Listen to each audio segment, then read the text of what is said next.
Hello student. Last lecture में हम function का डेफिनेशन आपको समझाए थे और क्या डोमेन क्या होता है, रेंज क्या होता है, ये मैंने बताया था। ठीक है, कुछ क्वेश्चन डिस्कस करते हैं जो आपसे पूछा जा सकता है कि बोर्ड की अगर हम बात करें तो आपसे पूछा जाता है एक कोई रिलेशन दे करके कि वो फंक्शन है या नहीं। ठीक है ना, तो उस पर एक दो क्वेश्चन कर लेते हैं ताकि आपको समझ में आ जाए। ठीक, कोई एक फंक्शन हम लिखते हैं 1 1 1 2 2 3 3 4। ओके, ये हमने लिखा और मान लीजिए जो फंक्शन डिफाइंड है वो from set A to set B है। ठीक है, तो यहाँ पे आपको दिख रहा है कि 1 2 एंड 3। ए में कितना है 1 2 3, बी में आपको क्या दिख रहा है 1 2 3 एंड 4, 1 2 3 एंड 4। ठीक, आप यहाँ से देख सकते हो कोई एक यहाँ पे R1 रिलेशन दे रखा है। ठीक, तो यहाँ पे 1 1 से रिलेटेड है, 1 2 से रिलेटेड है, 2 3 से और 3 4 से। तो मैंने बताया था कि यहाँ इसका कोई भी मेंबर का एक से ज़्यादा इमेज नहीं होना चाहिए, तो ये आपका फंक्शन नहीं है, not function, not function. R1 is not function. ठीक है, क्यों? क्योंकि डोमेन के एक मेंबर के लिए दो इमेज मिल रहा है। ठीक है, एक R2 डिफाइन कर रहा है 1 1 2 1 3 1। ठीक है, ये हमने किया। अब इसमें देखिए क्या हो जाएगा, अभी भी A और B वही है 1 2 3 1 2 3 4। ठीक है, तो यहाँ से आप देख रहे हो 1 1 से रिलेटेड है, 2 भी 1 से है और 3 भी 1 से है। ठीक, तो सभी के यहाँ पे एक ही इमेज मिल रहा है। ये अलग बात है कि प्रत्येक मेंबर का एक ही इमेज मिल रहा है, लेकिन सभी के लिए यूनिक ही है। 1 के लिए देखेंगे तो 1 मिल रहा है, ठीक है, 1 का एक ही मिल रहा है। 2 के लिए भी 1 मिल रहा है, एक ही मिल रहा है। 3 के लिए भी क्या मिल रहा है, एक ही मिल रहा है इमेज। तो इस वजह से ये क्या होगा, ये फंक्शन होगा। ठीक है, R2 इज फंक्शन, क्योंकि ये फंक्शन के डिफिनीशन को फुलफिल कर रहा है। इसका कोई भी मेंबर छूट नहीं रहा है और इसके एवरी मेंबर का एक ही और सिर्फ एक ही इमेज मिल रहा है। ठीक है ना, एक R3 ले लें 1 1 2 2 3 3। ठीक है, तो यहाँ पे आपको क्या मिल जाएगा, आप देखिए यहाँ पे 1 2 3 1 2 3 4, 1 का 1 से है, 2 का 2 से और 3 का 3 से। ठीक है ना, तो यहाँ पे भी आप देख रहे हो कि इसका कोई भी मेंबर छूट नहीं रहा है और सभी मेंबर्स का एक ही इमेज मिल रहा है। ठीक है, तो R3 भी आपका क्या होगा, R3 इज फंक्शन। ठीक है, एक चीज मैं बता देना चाहता हूं कि अभी आप जैसे यहाँ पे देख रहे हो ये रिलेशन तो है लेकिन ये फंक्शन नहीं है। ठीक है, तो फंक्शन जो होगा वो 100% रिलेशन होगा, 100% रिलेशन होगा। लेकिन ये रिलेशन है तो वो फंक्शन हो कोई जरूरी नहीं है। ये बहुत इंपॉर्टेंट पॉइंट है। ये कई जगहों पे हायर कॉम्पिटिटिव लेवल पे भी ये बहुत इंपॉर्टेंट होता है।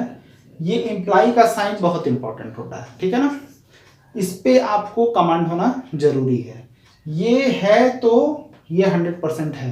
ठीक है, लेकिन अगर ये है तो हम ये नहीं कह सकते हैं कि वो फंक्शन भी होगा, लेकिन वो रिलेशन ही नहीं है तो वो 100% फंक्शन नहीं होगा। ये याद रखिएगा। ठीक है, मेरा स्टेटमेंट समझिए, ये फंक्शन है तो वो रिलेशन 100% होगा, लेकिन रिलेशन है तो हम ये नहीं कह सकते हैं कि वो फंक्शन होगा। देखिए R1 जो है वो रिलेशन तो है लेकिन वो फंक्शन नहीं है। ठीक है, लेकिन वो रिलेशन ही ना हो तो वो फंक्शन कभी नहीं होगा। ठीक है ना, तो ये तो कुछ क्वेश्चन मैंने आपको बताया कि कैसे आप लोग फंक्शन चेक करेंगे कि वो फंक्शन है या नहीं। ठीक है, अब फिर हम आते हैं डोमेन और रेंज से रिलेटेड कुछ क्वेश्चंस को डिस्कस करेंगे। डोमेन कैसे फाइंड आउट किया जाता है ये मैं बताने का प्रयास करूंगा। Function from set x to set y defined है और y इक्वल टू क्या है, fx है। ठीक है, y इक्वल टू fx कोई भी फंक्शन हो सकता है। ठीक है, यानी कि x की वैल्यू रखेंगे फंक्शन में तो y की वैल्यू हमें मिलेगी। ठीक है, तो अब आप ये बहुत जरूरी जानना हमको है कि डोमेन हम कैसे फाइंड आउट करते हैं, ठीक है। तो डोमेन वो पॉइंट्स होते हैं, वो एक्सेस होते हैं, एक्स की वो वैल्यूज होती हैं जिसपे फंक्शन की फाइनाइट वैल्यू आपको मिले। आ रही बात समझ में? मैंने क्या कहा कि एक्स के वैल्यूज के लिए जो हमें एफ एक्स मिलेगा वो फाइनाइट वैल्यू हमें मिलेगी। जैसे मान लीजिए एक छोटा सा एग्जांपल लेते हैं, एफ एक्स हम ले लें एक्स, ठीक है। तो एक्स की कोई भी वैल्यू रखिए, 1 रखेंगे तो आपको f1 क्या मिलेगा, 1 मिलेगा। x इक्वल टू 1.1 लेंगे तो आपको 1.1 मिलेगा। x इक्वल टू 2 लेंगे तो f2 इक्वल टू यहाँ पे क्या मिलेगा, 2 मिलेगा, ठीक है। यानी कि कोई भी वैल्यू x का रख रहे हैं तो वो कोई ना कोई फाइनाइट हमको वैल्यू y की मिल रही है, ये y की वैल्यूज हैं, ठीक है ना। x टू y डिफाइंड है, x की वैल्यू हम रख रहे हैं तो हमें जो वैल्यू मिलेगी वो क्या मिलेगी, 1 जो वैल्यू मिल रही है फंक्शन में रखने पर वो y की वैल्यू मिल रही है, ठीक है ना। यानी कि x की वैल्यूज के लिए हमें फाइनाइट वैल्यू मिलना चाहिए फंक्शन की, तो हम कहेंगे कि उन पॉइंट्स, उन x की वैल्यूज का कलेक्शन, जो x की वैल्यूज हम रख रहे हैं फंक्शन में, उनका कलेक्शन डोमेन होता है, ठीक है। और y की जो वैल्यूज हमें मिलती हैं, यानी कि ये सारी जो वैल्यूज मिल रही हैं वो रेंज होता है, मैंने डिफिनेशन में भी आपको समझाया था, ठीक है। तो अब ये है कि हम कैसे फाइंड आउट करें कोई भी फंक्शन का डोमेन, ठीक है। जैसे मान लीजिए हम देख रहे हैं f x equal to x square, ठीक है। एक्स की इसमें कोई भी वैल्यू रखिए, कोई भी वैल्यू, कोई भी रियल नंबर, क्योंकि अब हम बात करेंगे रियल नंबर के फंक्शन, रियल नंबर से रिलेटेड फंक्शन के बारे में। देखिए जब y r हो जाए या रेंज सेट उसका r का सबसेट हो जाए, ठीक है।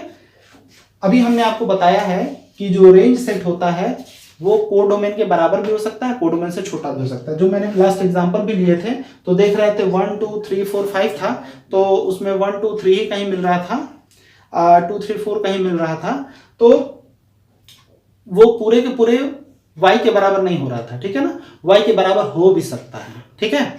तो उस कंडीशन में आपको देखना होगा, हमेशा याद रखिए कि जो रेंज सेट होता है वो कोडोमेन का सबसेट होता है या उसके बराबर भी हो सकता है, ये बात आपको याद रखनी होगी, ठीक है ना। तो फिलहाल अभी हमको रेंज से मतलब नहीं है, अभी हम डोमेन से हमें मतलब है, ठीक है ना।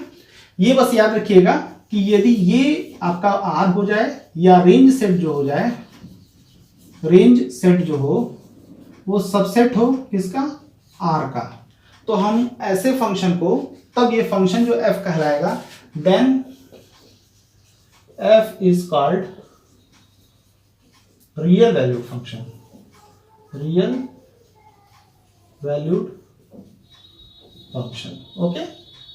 तब हम उसको रियल वैल्यूड फंक्शन कहेंगे, यानी कि y r हो जाए या r रेंज सेट जो हो r का सबसेट हो जाए, तो उस कंडीशन में हम कहते हैं कि फंक्शन जो है हमारा रियल वैल्यूड फंक्शन, यानी कि जो वैल्यू उसकी आ रही है वो रियल वैल्यू आ रही है, ठीक है।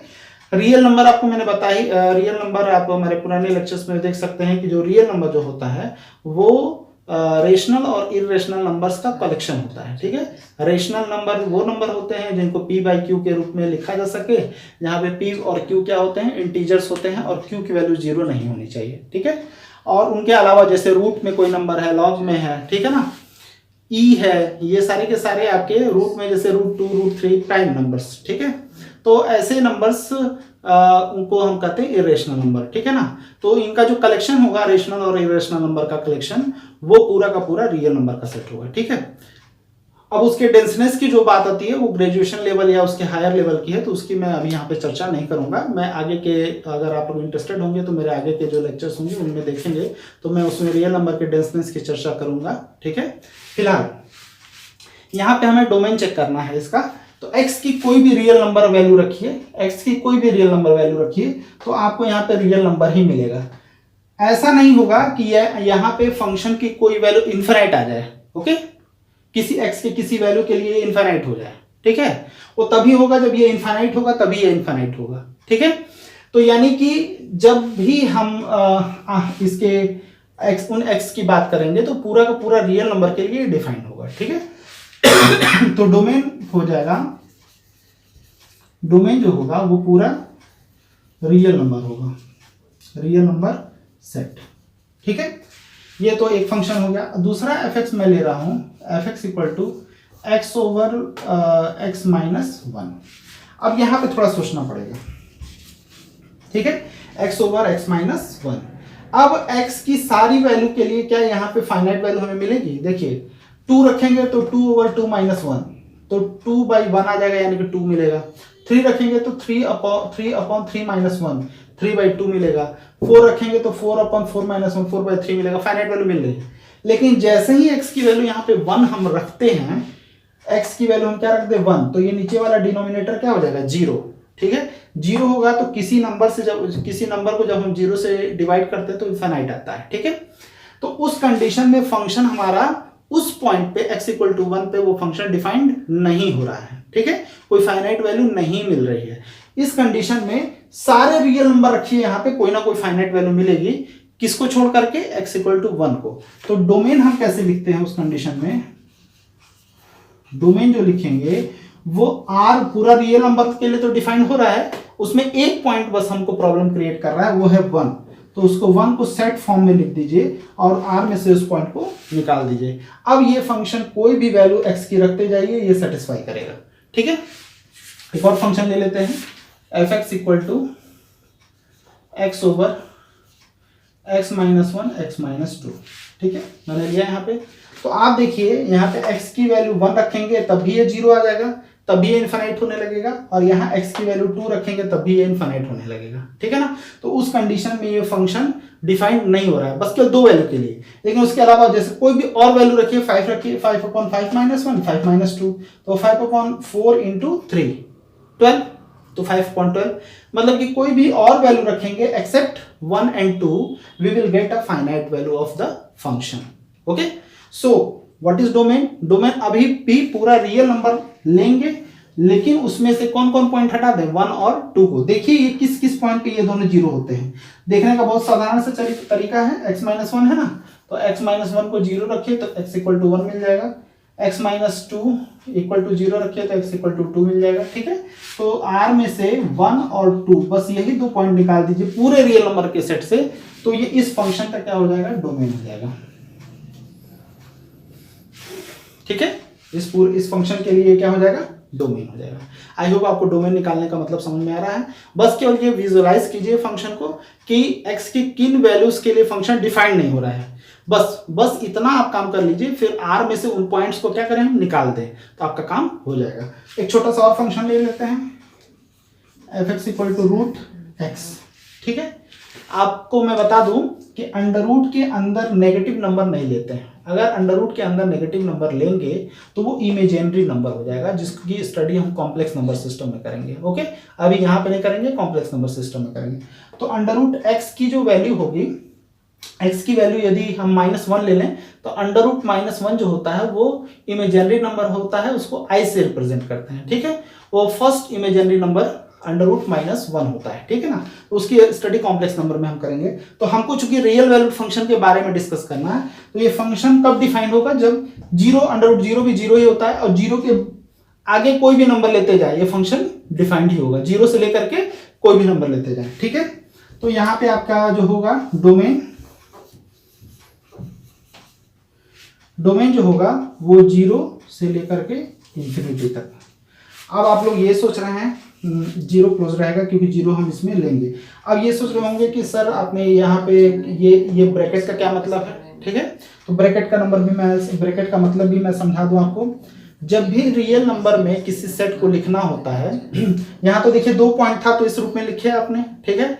लेकिन जब इनफाइनाइट पॉइंट्स होते हैं तो उसको हम कैसे लिखते हैं, ठीक है। तो जब भी इंटरवल, तो उसको हम रियल नंबर में इंटरवल के फॉर्म में लिखने का प्रयास करते हैं, ठीक। जैसे मान लीजिए 1 ले लें और 2 ले लें, ठीक है। x की वैल्यू यदि greater than or equal 1 less than or equal 2 है, यानी x का मान 1 के बराबर या 1 से बड़ा, 2 के बराबर या 2 से छोटा, सारी वैल्यू लेंगे। तो यानी कि 1 से लेकर के 2 तक की सारी वैल्यूज को हमको लिखना है, ठीक है। और रियल नंबर में इन दोनों के बीच में इनफाइनाइट नंबर होते हैं। इन दोनों को 1 + 2/2 करिए, 3/2 मिलेगा। 1 और 3/2 को जोड़ करके आधा कीजिए, तो जो जो नंबर मिलता जाए उनको 2 नंबर्स को जोड़ करके आधा करते चले जाइए, कभी ये खत्म होने वाला नहीं है। यानी कि आपको इन दोनों पॉइंट्स के बीच में इनफाइनाइट वाले पॉइंट मिल जाएंगे, ठीक है ना। तो इसको हम कहते हैं क्लोज्ड इंटरवल 1, 2, ठीक है, ये आपका क्लोज्ड हो गया, क्लोज्ड इंटरवल, ठीक। अब ये देखिए 1, 2, यहाँ पे मैंने ओपन किया, यानी कि x की value greater than 1 less then 2, x का मान 1 से बड़ा, ठीक है, जिधर ये फेस खुला होता है उसकी वो चीज बड़ी होती है। अब यहाँ देखिए 2 की तरफ ये फेस खुला हुआ है इस मार्क का, तो इधर वाली चीज छोटी होगी, इधर वाली बड़ी होगी, यानी x की वैल्यू 1 से 2 के बीच में हमको लेनी है, 1 और 2 को छोड़ करके उसके अंदर की सारी वैल्यूज लेनी है, ठीक है ना। तो इसको हम बोलते हैं ओपन इंटरवल। ये देखिए क्लोज का सिंबल ये है, तो ओपन को बस इसी को पलट दीजिए 1, 2, या इसको ऐसे भी लिखते हैं 1, 2, ठीक है, ये ओपन इंटरवल हो गया।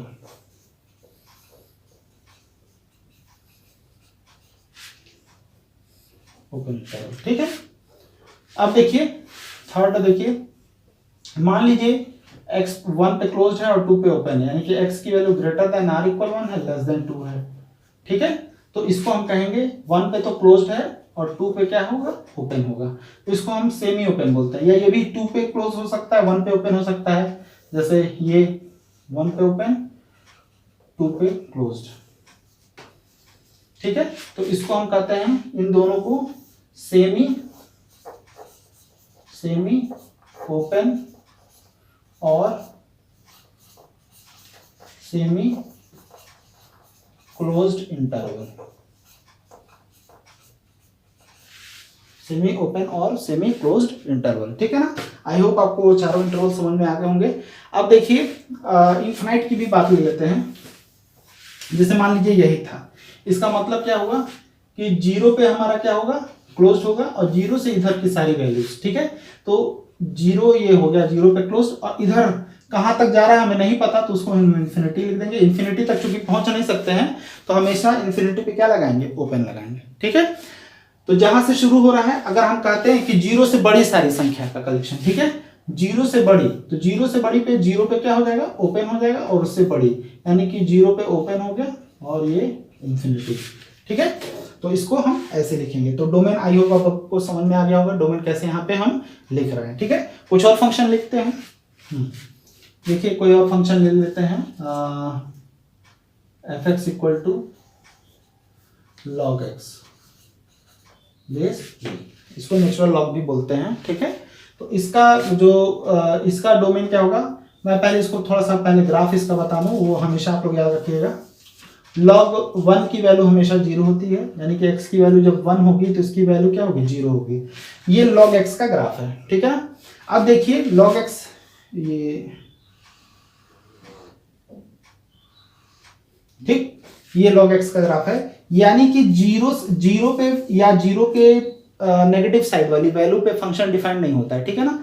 तो हमेशा जो log डिफाइन होगा वो इस 0 को छोड़ के इसके आगे के सारी वैल्यूज के लिए होगा, यानी कि इसका डोमेन जो होगा, इसको आपको याद भी रखना पड़ेगा, डोमेन 0 से लेकर के इन्फिनिटी ओपन इंटरवल होता है, ठीक है। और इसका रेंज पूरा -इन्फिनिटी से पूरा रियल नंबर, कोई भी रियल नंबर नेगेटिव पॉजिटिव में हमको मिलता है, तो यहाँ पर रेंज इसका जो होता है, रेंज इसका -इन्फिनिटी टू इन्फिनिटी, यानी कि पूरा रियल नंबर आप लिख सकते हो, ठीक है ना। तो ये log x का डोमेन क्या होगा, 0 टू इन्फिनिटी ओपन इंटरवल में, ठीक है।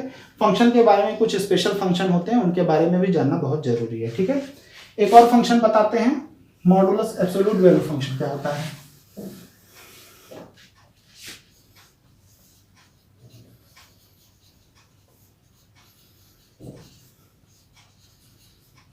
एब्सोल्यूट वैल्यू फंक्शन, ठीक है। एब्सोल्यूट वैल्यू फंक्शन क्या होता है, वो f(x) जो होगा वो mod x होता है, इसको हम लोग एब्सोल्यूट वैल्यू फंक्शन कहते हैं। इसका मतलब क्या होता है कि ये +x होगा यदि इफ x की value greater than r equal 0, और -x होगा यदि इफ x लेस देन 0, ठीक है। मतलब क्या होता है, इसको मैं समझा दूं आपको कि अब इसको देखिए, हम समझा रहे हैं, x का मान, x की वैल्यू यदि आप 0 लेते हो, x की वैल्यू 0 पे भी +x ही है, यानी कि mod 0 की वैल्यू जो होगी वो 0 ही होगी, ठीक है।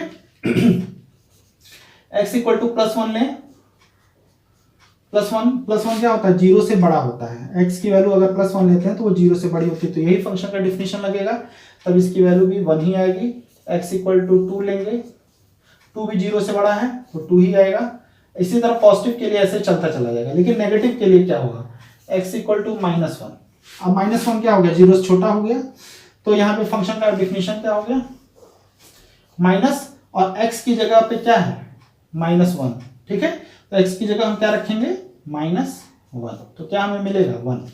x इक्वल टू -2 पे क्या मिलेगा, -2 पे ये माइनस ऑफ -2 यानी कि 2 मिलेगा।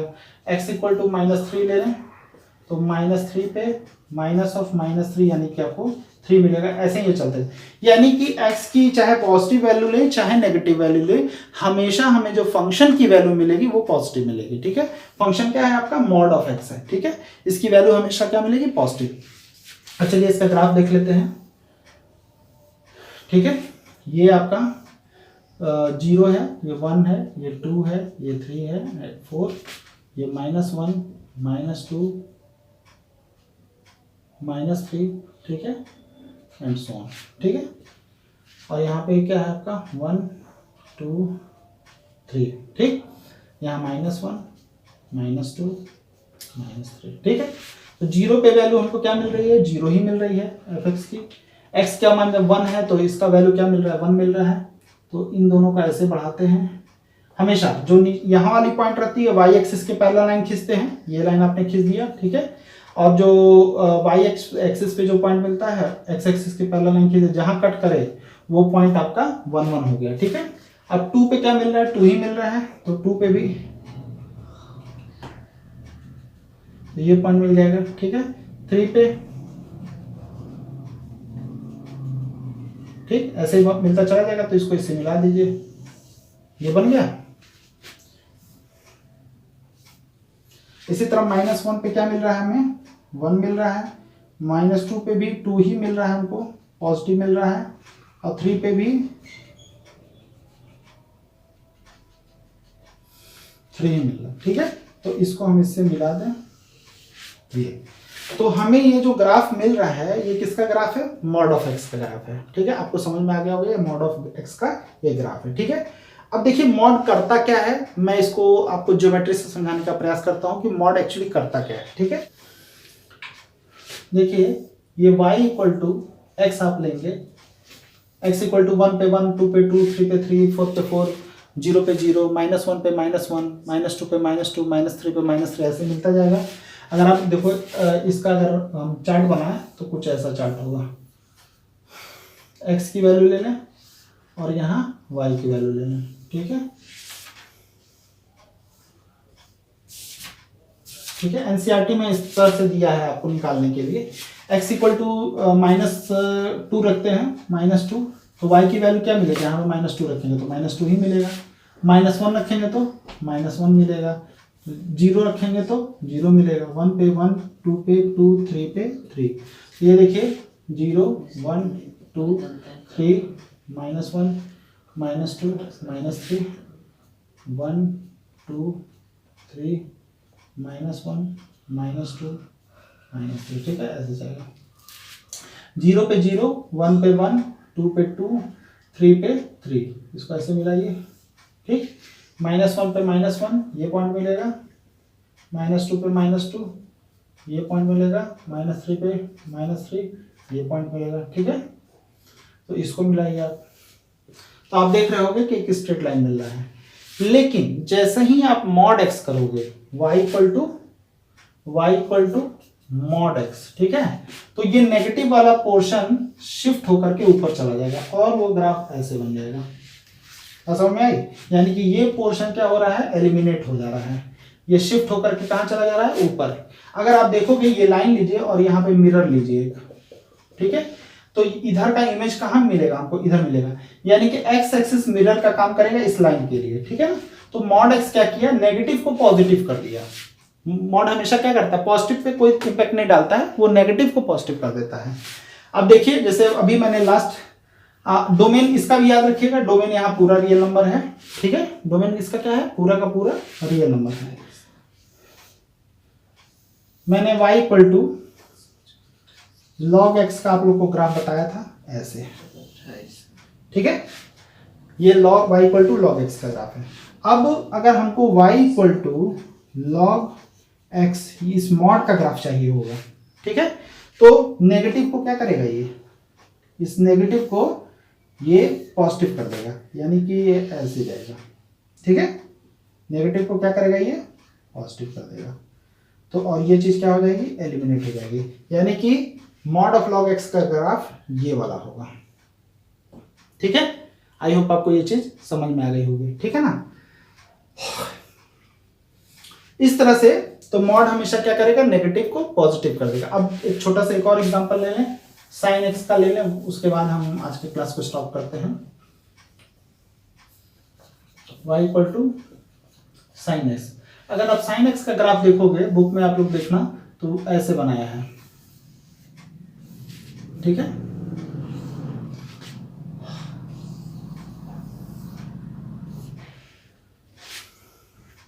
चलिए इसको ऐसे रखते हैं। करेगा क्या, अब अगर मान लीजिए हमको y equal to mod sine x का ग्राफ चाहिए, तो नेगेटिव को क्या करेगा, ये पॉजिटिव करेगा। तो नेगेटिव वाला पोर्शन क्या है, देखिए y में ऊपर पॉजिटिव ये होता है, नेगेटिव नीचे होता है, x एक्सिस में राइट साइड पॉजिटिव होता है, लेफ्ट साइड नेगेटिव होता है। तो ये नेगेटिव पोर्शन है, नेगेटिव को क्या करेगा, फ्लिप करके ऊपर कर देगा, ऐसे बना देगा, ठीक है। और यहाँ वाले को भी ऐसे बना देगा, ठीक है। ये आपके y यानी कि ये चीज क्या हो जाएगी, एलिमिनेट हो जाएगी। ये आपके किसका ग्राफ हो गया, y equal to mod sine x का ग्राफ हो गया, ठीक है। तो वो मॉड हमेशा क्या करता है, नेगेटिव को पॉजिटिव करता है, ठीक है। आई होप आपको ये भी कंसेप्ट क्लियर हो गया है, ठीक है। नेक्स्ट क्लास में हम टाइप्स ऑफ फंक्शन के बारे में डिस्कस करेंगे। यहाँ पे कुछ फंक्शन के बारे में और उसके डोमेन के बारे में मैंने आपको डिस्कस किया है, ओके। और चैनल को आप लोग सब्सक्राइब कर लेंगे ताकि आप लोगों को नोटिफिकेशन मिलता रहे और आप लोग अपनी स्टडी को कंटिन्यू बनाए रखें। Thank you.